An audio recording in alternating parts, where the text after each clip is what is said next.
తన రాజకీయ ఎదుగుదల చూసి ఓర్వలేని వారే తనకు వ్యతిరేకంగా పనిచేస్తున్నారని ఆరోపించారు. ఏఐఏడీఎంకే జనరల్ సెక్రటరీ శశికళ తాను రాసినట్టుగా ఒక లెటర్ సర్క్యులేట్ అవుతోందన్న శశికళ అది కొందరి మహిళా వ్యతిరేక మనస్తత్వాన్ని ప్రతిబింబిస్తుందన్నారు. ప్రస్తుతం జరుగుతున్న పరిణామాలు కొత్త కాదన్న శశికళ గతంలోనూ పార్టీని విభజించే ప్రయత్నాలు జరిగాయన్నారు. కొవ్వూరులోని గోల్డెన్ బే రిసార్ట్ లో ఉన్న ఎమ్మెల్యేలను కలిసేందుకు రిసార్ట్ కు బయలుదేరారు శశికళ. ఎమ్మెల్యేలతో చర్చించి ఫ్యూచర్ ప్లాన్ డిస్కస్ చేయనున్నారు. నిన్న కూడా ఎమ్మెల్యేలతో సమావేశమయ్యారు శశికళ. தலைவருக்கு பின்னால் இந்த கட்சியை உடைக்க வேண்டும். இது பெரிய கட்சி, பெரிய இயக்கமாக இருக்கிறது. இதை இரண்டாக பிரிக்க வேண்டும் என்று அன்று நினைத்து இப்பொழுது வெளியே சென்றிருக்கும் குள்ளூரிகள் இதே போல அன்றும் செய்தார்கள். அதிலிருந்து மீட்டு புரட்சி தலைவி அவர்கள் இந்த இயக்கத்தை மாபெரும் இயக்கமாக கொண்டு வந்து ஆட்சியை அமைத்தார்.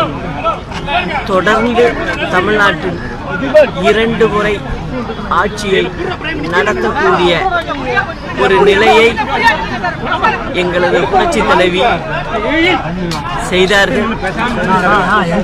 இன்று நடக்கும் நிகழ்வுகளை பார்க்கும்போது நீங்கெல்லாம் பத்திரிகையை சேர்ந்தவர்கள், உங்களுக்கு நான் சொல்லி செய்ய வேண்டும் என்பதில்லை, எல்லாமே உங்களுக்கும் புரியும். இந்த சூழ்ச்சியில் யார் யார் இருக்கிறார்கள் பின்னணியில் என்று இன்று நடக்கும் நிகழ்ச்சியை பார்த்தாலே உங்களுக்கு தெரியும்.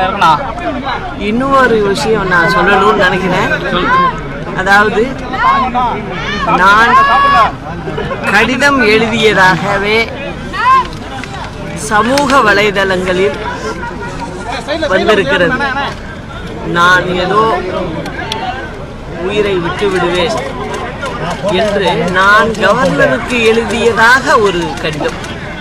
இதை எனக்கு என் நண்பர் அனுப்பி சமூக வலைதளங்களில் வந்திருக்கு, இதை பாருங்க என்று கேட்டார்.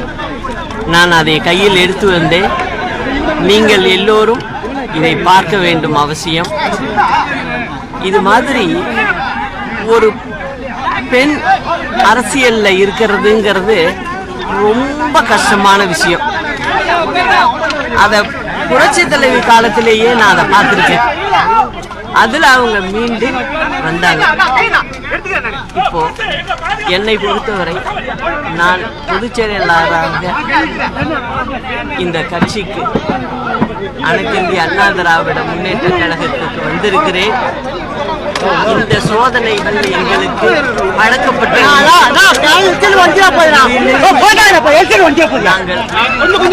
வெற்றி பெறுவோம் என்பதை அன்போடு தெரியும். வேறு வழியில் போராட போகிறோம் நேற்று சொல்லியிருந்தீங்க.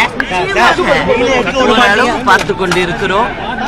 ஜனநாயகத்தை நம்புகிறோம். எங்களிடம் உள்ள அனைத்து சட்டமன்ற உறுப்பினர்கள் என்னோடு அன்போடு பழகுகிறார்கள். எம்பிகள் தொடர்ச்சியாக நான் அங்குதான் செல்கிறேன். அவர்களோடு பேசிக்கொண்டு இருக்கத்தான் போகிறேன். அது உங்களுக்கே தெரிஞ்சிருக்குமே. இன்னைக்கு எம்பிக்கள் போறாங்கன்னா அதுக்கு என்ன காரணங்கிறதும் உங்களுக்கு எல்லாம் தெரிஞ்சிருக்கும். இதுல யார் யார் பின்னணியில இருக்காங்க என்பது போக போக நீங்களே தெரிஞ்சுக்கணும். சுப்பிரமணிய சாமி உச்ச நீதிமன்றத்தில் வழக்கு தொடர வாய்ப்பு இருக்குன்னு சொல்லி சுப்பிரமணிய சாமி சொல்லியிருக்காருங்க. நாங்க அதை பத்தி கலந்து ஆலோசிக்கிறோம். அனைத்து இந்திய அண்ணா திராவிட முன்னேற்ற கழக ஆட்சிதான் தமிழ்நாட்டில் இருக்கும். 4.5 ஆண்டு காலத்தையும் அனைத்து இந்திய அண்ணா திராவிட முன்னேற்ற கழகத்தினுடைய ஆட்சியாக தான் மக்களுக்காக செயல்படும் என்பதையும் நான் ஒரு பொதுச் செயலாளர் என்ற முறையில் அங்கு அதாவது ஓபிஎஸ் தொடர்ந்து உங்கள் மீது குற்றச்சாட்டுகள் பல்வேறு புகார்கள் தெரிவிச்சுட்டே இருக்காங்க. நாங்கள் தக்க நேரத்தில் நாங்கள் பதில்